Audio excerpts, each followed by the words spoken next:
Jadi kita nggak berlomba untuk siapa yang paling cantik, siapa yang kulitnya paling mulus, siapa yang teteknya paling gede, siapa yang bokongnya paling...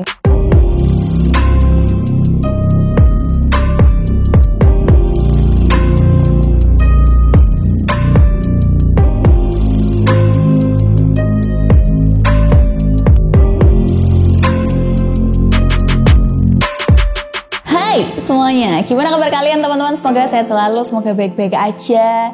Semoga yang punya bestie awet langgeng, gak ada ngomong-ngomong di belakang gitu ya. Biasanya kan yang berkedok, ya hai bestie gitu kan. Sebenarnya di belakang tuh kayak saling gak suka, tapi aku tuh sebenarnya gak suka. Tapi kok DN famous gitu misal, atau tapi kok dia bisa dimanfaatkan, atau tapi kok dia bisa disuruh-suruh. Ya udahlah, aku panggil dia bestie biar gak terlalu tersinggung. Kenapa kok tiba-tiba aku bahas bestie? Karena aku mau bahas tentang circle pertemanan yang sekarang ini mulai nggak sehat. Jadi pertemanan tuh ada lapis-lapisnya, lapis A, B, atau lapis yang udah luas banget gitu ya, atau apapun deh sebutan buat kalian. Tapi buat biar general, biar umum, kita sebut lapisan pertama, kedua, ketiga. Oke, kita ngomongin tentang inner circle lagi, atau circle pertemanan lagi. Semakin dekat circle pertemanan kalian, itu harusnya kalian happy dong. Contoh kayak kalau kalian mau nonton konser gitu, kalian tahu siapa-siapa aja yang akan kalian ajak. Kalian mau mabuk, kalian mau minum, kalian mau jalan-jalan kemanapun, kalian akan tahu siapa orang yang akan kalian ajak, dan itu udah pasti nyaman dan sebagainya. Paham kan yang tak maksud circle pertemanan paling dekat? Nah, tapi anehnya di dalam circle pertemanan yang paling dekat ini, kalian tuh ngerasa terbebani. Kalian ngerasa orang-orangnya tuh kok gak bikin aku nyaman ya. Aku tuh sebenarnya gak suka sama caranya dia untuk menanggapi masalah, gak suka caranya dia gibah, gak suka caranya dia ngingetin aku, gak suka caranya dia suka pinjem-pinjem barangku, ngambil barangku tanpa ngomong tapi dipakai semua sampai habis seolah-olah itu miliknya. Contoh, gimana ya cara ngingetinnya, dan akhirnya kamu gak bisa ngingetin dia, tapi kamu cuman bisa mendem, dan akhirnya pertemananmu yang udah lama banget ini, yang udah deket banget ini tuh ternodai dengan ketidakbahagiaanmu ketika bersama mereka. Nanti akan ada tahap dimana kamu ketika ditanyain orang, kamu kan deket ya sama ini, dia tuh baik ya? Iya sih baik. Kenapa kok jawabnya kayak gitu? Enggak apa-apa. Sampai di tahap kamu tuh beban gitu loh temenan sama dia. Bukan malah memperoleh kebahagiaan, tapi memperoleh pikiran, darah tinggi, lalu stroke. Jadi nggak happy temenan sama mereka. Terus gimana mbak kalau udah kayak gitu? Ya itu bukan circle pertemanan yang tepat buat kamu. Itu udah masuk ke toksik. Bukan kamu ngetoksikin mereka atau mereka mentoksikin kamu, tapi kamu mentoksikin dirimu sendiri, ngerti nggak? Karena mungkin emang kamu nggak cocok di kumpulan itu. Mungkin mereka misal katakanlah berlima. Mungkin mereka berempat itu emang cocok pola pertemanan seperti itu, dan kamu yang nggak cocok. Bukan berarti kamu harus ngorak-ngarik keempat orang itu, enggak. Tapi kamu harus pergi dari circle itu dan cari circle yang lain yang bikin kamu nyaman, bikin kamu happy, nggak terbebani, dan kalian semua setuju dengan pola pertemanan yang udah kalian tentuin. Harusnya gitu. Terus pertanyaannya nih, gimana cara tahu mbak kalau ini adalah circle pertemanan yang sehat? Kalau pertemanan lapis, pertemanan satu, itu harus emang kalian pilih bener-bener, harus yang benar-benar sehat, harus yang benar-benar solid, harus kalian cocok, gak terbebani. Kalau kedua, ketiga terserah, karena apa, itu gak terlalu deket sama kita, dan kita gak terlalu sering ketemunya, dan kita gak mungkin cerita hal-hal penting ke mereka. Lapisan yang paling luar-luar itu paling say hi, rekan kerja, sering ketemu di kantor, atau mungkin teman hobi dan sebagainya. Inner circle ini beda. Nah, gimana caranya tahu kalau circle pertemananmu yang paling dekat ini tuh sehat? Jadi kita mau bahas itu. Kita bahas yang paling gampang. Biasanya mereka atau circle pertemanan kita yang paling dekat ini tuh saling percaya. Misal, ada orang yang ngomong ke kamu kalau kamu tuh temennya si A ya, dan si A kebetulan deket banget sama kamu. Ini pertemananmu paling dekat. Iya, kenapa? Dia tuh kemarin ngomongin kamu loh. Disitulah tingkat kepercayaan diuji, dimana kalau kamu lebih percaya sama orang yang ngomongin itu ke kamu, berarti itu bukan pertemanan, itu bukan teman dekatmu. Karena apa? Karena kamu nggak percaya. Begitupun sebaliknya. Jadi carilah orang yang kalau dikomporin orang tentang kalian berdua atau kalian bertiga, berempat, ya mereka nggak akan terpengaruh karena kamu meyakini, bahkan temanmu juga meyakini kalau yang tahu dia itu aku, bukan mereka yang nggak dekat. Selanjutnya, katakanlah kita simpulkan kalau misal aku sama kamu adalah termasuk ke dalam circle pertemanan yang paling dekat. Nah, kita berdua itu nggak saling berkompetisi di semua hal. Jadi kita nggak berlomba untuk siapa yang paling cantik, siapa yang rambutnya paling bagus, siapa yang paling putih, siapa yang kulitnya paling mulus, siapa yang teteknya paling gede, siapa yang bokongnya paling bagus. Kita nggak berkompetisi tentang itu. Siapa yang dapet cowok paling oke, siapa yang main di ranjangnya paling oke. Kita nggak berkompetisi di semua hal. Tapi kita sharing cerita, rambutku tuh bagus loh pakai produk ini, cobain. Tapi kita sharing kayak, tapi rambutku tuh kayaknya nggak cocok deh, soalnya itu ada kandungan itu. Oh ya udah deh, berarti kita cari yang lain. Kita akhirnya menemukan produk yang sama-sama cocok. Atau kita nggak berkompetisi untuk mendapatkan satu laki-laki, karena biasanya bestie yang beneran itu ketika ada satu cowok mendekat dan kita berdua saling suka, akhirnya kita singkirin cowoknya, bukan kita singkirin persahabatan kita.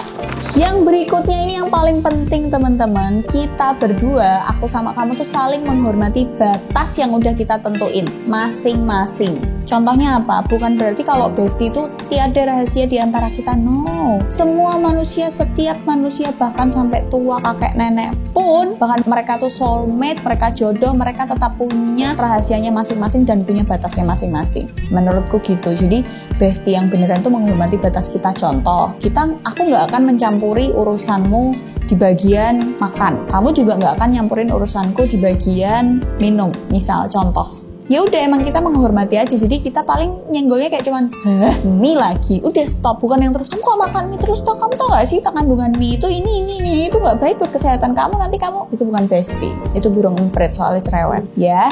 Jadi kita paham nih batasnya. Contoh, aku punya bentuk badan yang gak seperti orang-orang normal dan aku gampang gemuk. Ya bestimu gak akan komplain tuh tentang, kamu jangan makan itu, lihat tuh bokong udah segitu masih ya makan itu. Enggak, tapi bestimu akan tetap ngingetin, tapi dengan cara yang enak dan kamu suka, dan dia nggak akan berjalan lebih jauh untuk ngorak-ngarik bagian itu. Jadi tetap ada batasnya. Bestimu nggak akan buka-buka HP-mu sembarangan, nggak akan. Bestimu juga nggak akan buka-buka laptop, buka-buka PC, buka-buka data pribadimu sembarangan. Karena apa? Bestie yang beneran ya mereka karena saling percaya, dan ngapain harus ngorek-ngorek gitu loh. Nggak butuh untuk buka-buka HP-mu, ngeliatin chattinganmu, nggak, tanpa dipersilahkan. Jadi bestie yang sesungguhnya atau inner circle yang sesungguhnya, dia nggak akan tuh kepo isi HP-mu, tiba-tiba ngambil HP-mu buat selfie sembarangan, buat ngerekam apa segala macam, terus habis itu memperlakukan HP-mu atau barang pribadimu seperti barang pribadinya mereka tanpa kamu izinkan.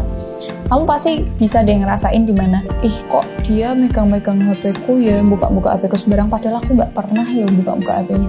Itu berarti udah nggak sehat. Berarti hanya kamu yang menghormati batasannya dia, tapi dia tidak menghormati batasanmu. Yang berikutnya, bestie itu pasti suka pergi bareng ke tempat yang mereka suka. Jadi syarat yang berikutnya adalah kita berdua sering menghabiskan waktu bersama di hal apapun. Misal aku tuh cenderung mageran, tomboy, kamu tuh cenderung anaknya aktif, suka kemana-mana. Tapi kita berdua tuh bisa punya satu kesamaan yang kalau kita pergi ke tempat itu, kita berdua sama-sama have fun. Kayak kamu gak suka ke pantai, aku gak suka ke gunung, tapi kamu suka ke gunung. Tapi kalau kita pergi ke mall, kita sama-sama suka gitu loh, ngerti gak? Walaupun kita kepribadian yang berbeda, tapi tetap ada garis merahnya di antara kita yang kita sama-sama suka. Kita sama-sama menikmati, kita nggak terpaksa untuk menghabiskan waktu melakukan kegiatan itu. Tadi kan itu masuknya ke batasan nih. Sejarah aku punya bestie. Misal, wah ada setting spray baru aku pakai. Nih coba ini enak loh. Dicoba saat itu. Bukan berarti dicoba saat itu besoknya kamu nggak beli tapi pakai punya aku terus. Itu bukan bestie, itu memanfaatkan. Pinjem baju. Ini riskan ya teman-teman. Tapi aku emang sering tukeran baju, apalagi kalau badan kita tuh mirip. Apalagi dia yang mempersilahkan. Jadi gini, kalau kamu tuh kurang oke deh, nanti kita nggak matching nih, pakai baju aku aja. Pakai baju itu. Tapi jangan terus pinjem terus, ngerti nggak? Jangan terus dipakai terus. Besokannya aku pinjem bajumu aja ya, aku pinjem bajumu aja ya, aku pakai inimu aja ya. Waktu itu aku lihat kamu pakai itu di foto bagus deh, aku pakai itumu aja. Jangan pernah kayak gitu, itu namanya nggak tahu diri. Bestie tuh nggak kayak gitu. Gimana yang jelasinnya? Aku dulu sama Dila ukuran bajunya tuh hampir sama. Jadi kayak kalau aku nginep, aku pasti sebelum aku minjem, kayak sebelum aku ngomong aku nggak bawa, dia tuh udah langsung nih dilempar daster baju tidur. Begitupun juga dia kalau di rumahku, tak lempar baju pasti. Nih, Beb pakai ini buat tidur. Karena aku tahu dia pasti nggak bawa. Karena kita tuh kalau nginep tuh nggak ada nginep yang direncanakan. Pasti tidak terencana gitu loh. Atau ada juga bestie yang tipenya udah ada janjian dari awal. Kalau misalnya kita kayak gini, kita gini ya, kayak gitu.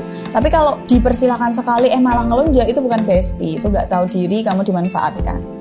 Tapi kalau kamu tipe orang yang baik, mau dimanfaatkan ya monggo. Kalau aku sih wegah. Terus Biasanya bestie itu saling bantu-membantu ya, bahkan sampai akhirnya ada prank di TikTok yang pura-pura telepon bestinya nanya pacarnya tuh semalam nginep situ apa enggak, ya kan? Pernah ada tren TikTok kayak gitu. Bestie itu cenderung membantu, betul. Aku juga pernah melakukan itu. Beb, nanti kalau ditelepon mamaku aku nginep rumahmu ya. Padahal nggak nginep, padahal nggak ke situ.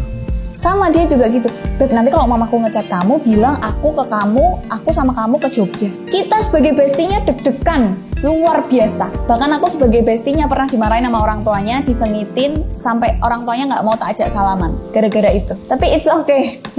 Itulah bestie gitu ya. Tapi sekarang udah baik-baik aja, udah adem ayem. Aku kalau kesana juga santai-santai aja. Tapi bantu-bantunya ya gimana ya, kalau dibilang bestie tuh kadang bukan membantu untuk sama-sama nyolong, enggak, tapi lebih nge-backup sih, kata-kata yang lebih tepat. Bukan bantuin, Beb, aku mau ngadain perampokan atau pembunuhan berencana di sini, kayak pokoknya bukan rencana yang negatif gitu loh, tapi saling backup aja. Kayak aku nggak bisa nih, aku harus pergi tapi orang tua aku nggak boleh, kalau sama kamu kan boleh, yaudah aku izinnya sama kamu ya gitu. Disitulah bestie. Nah, bestie itu nggak boleh tuh ada kata-kata kayak gara-gara sama kamu nih nama aku jelek. Nah, itu nggak boleh. Biasanya bestie kalau udah kayak gitu, gara-gara kamu nih nama aku jelek, biasanya bestie yang satunya akan nge-backupin juga gitu loh. Nah, itulah bestie. Tapi kalau habis kamu digituin namamu jelek, bestiemu nggak nge-backup kamu, berarti kayak cinta bertepuk sebelah tangan. Selanjutnya, biasanya bestie-bestie ini karena umurnya nggak jauh beda atau mungkin beda juga nggak masalah sih. Mereka tuh sama-sama bertumbuh. Jadi masalahnya tuh misal tahun ini masalahnya banyakan tentang cowok gitu ya, atau banyakan tentang, kalau cowok-cowok biasanya banyakan tentang cewek, dicidroni lah, diselingkuhin lah, DM milih wong liya lah, jadi payung nalika udan, apapun itu. Nanti berkembang nih lama-lama, aku nggak mikir cewek nih, aku mikir orang tuaku udah minta pertanggungjawaban, udah disuruh nikah, kapan lulus. Jadi masalahnya bertumbuh dan pribadinya sama-sama bertumbuh. Akhirnya kalian berdua jadi bertumbuh bersama, sama-sama dewasa. Mungkin masalahnya sama-sama rumit emang, sama-sama mungkin karirnya sama-sama melejit, dan kadang ada momen dimana kalian nggak kabar-kabaran, nggak chattingan, tapi nanti balik lagi dan bisa nyair kayak dulu lagi, walaupun udah lama nggak chattingan. Terus, bestie itu nggak akan membocorkan rahasia. Jadi bestie itu berbagi rahasia dan berbagi beban rahasianya. Contoh, ketika aku cerita ke kamu tentang rahasiaku, itu udah jadi rahasiamu juga. Jadi bestie yang sesungguhnya tuh kalau mau nyebarin, misalnya aku mau ngomongin kamu nih, nah di otakku tuh langsung kepikiran gini, ketika aku nyebarin rahasianya dia, aku juga membuka aibku sendiri. Jadi bestie ketika bercerita rahasia itu, aku cerita ke kamu rahasia, itu juga rahasiamu juga. Bestie sesungguhnya kayak gitu. Kalau misalnya kamu cerita rahasiamu ke dia, terus dia malah nyebarin ke orang-orang, bikin forum, itu namanya cepu. Guys, cepu dan bermuka dua, itu bukan bestie. Di depanmu baik, oh iya, di belakangmu ngomongin bikin forum, lelah tau. Aku 2 bulan lalu gitu ya, 2 bulan lalu mengetahui fakta bahwa ada cepu bermuka dua di timku tuh kayak shock luar biasa gitu. Gak ada spill-spillan rano, kita kasih tahu aja gitu ya. Rasanya tuh kayak makan permen yang peletok-peletok di mulut, ngerti nggak? Tapi nggak kalian diemin di mulut, kalian diemin di sini gitu.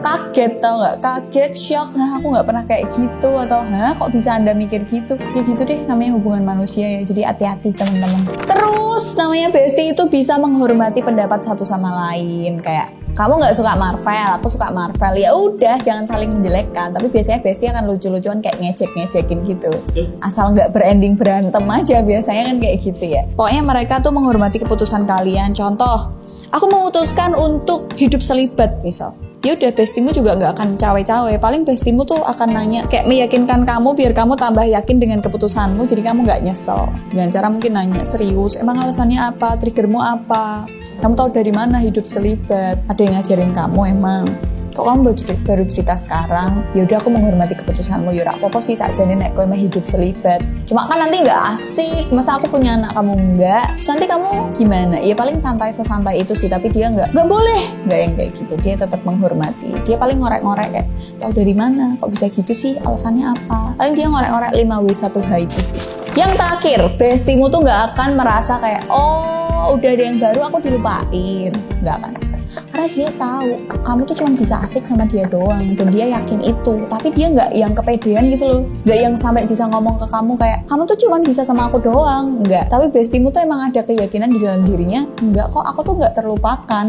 Lagian dia happy kok sama teman barunya, bagus dong dia bisa beradaptasi sama lingkungan baru. Tapi sama kamu tetap santai-santai aja, tetap enak, nggak melupakan kamu, tetap bisa cerita semuanya. Atau mungkin biasanya bestie itu kayak kita dari SMA yang sama, terus kita split, beda nih kuliahnya, terus nanti kita kalau ketemu kita ngomongin, iya aku punya teman baru loh, dia tuh begini, tapi tetap santai. Itulah bestie. Kenapa aku bahas konten ini? Karena circle pertemanan itu penting banget guys buat kalian. Kalau ada teori psikologi bilang 7 orang di sekitarmu adalah cerminan kamu, itu bener. 7 orang di sekitar tuh bukan terus satpam komplek ora, tapi orang-orang yang emang hampir menghabiskan sebagian harinya, bahkan hampir seluruh harinya tuh bareng kamu. Itu mencerminkan kamu orangnya kayak gimana. Jadi hati-hati memilih circle pertemanan. Pokoknya itu penting banget milih bestie. Apalagi bestie tuh hampir kamu cerita semua rahasiamu ke dia. Nanti kamu juga punya pacar, punya suami, punya istri juga ngenalinnya ke dia. Jadi hati-hati banget karena kebanyakan hubungan wanita dan laki-lakinya putus itu karena bestinya cuma bilang dia tuh nggak baik buat kamu tau nggak dia tuh begini, langsung putus. Jadi hati-hati, salah memilih bestie kamu nggak akan dapat teman hidup yang baik, wes toh, percayalah. Terus gimana mbak, aku nggak punya bestie? Ya bagus, tapi kalau kalian punya bestie ya pilih-pilihlah circle pertemananmu. Apakah di sini ada yang punya circle pertemanan toksik, saya nggak teli nggak play, boleh langsung komen di bawah. Atau pengalaman kalian kalau punya bestie yang gak nyeneng blas, toksik, isinya berlomba-lomba untuk siapa yang paling, isinya aku yang paling, kalau cerita aku, terus pokoknya dia gak mau kalau dia tersaingi, terus dia tuh ngekepin kamu banget, boleh langsung komen di bawah karena aku tahu itu rasanya gak enak. Gitu aja konten kali ini, semoga membantu buat kalian yang terjebak di pertemanan yang gak asik gitu ya, semoga cepat bisa keluar dan menemukan circle yang baru. See you next video, bye.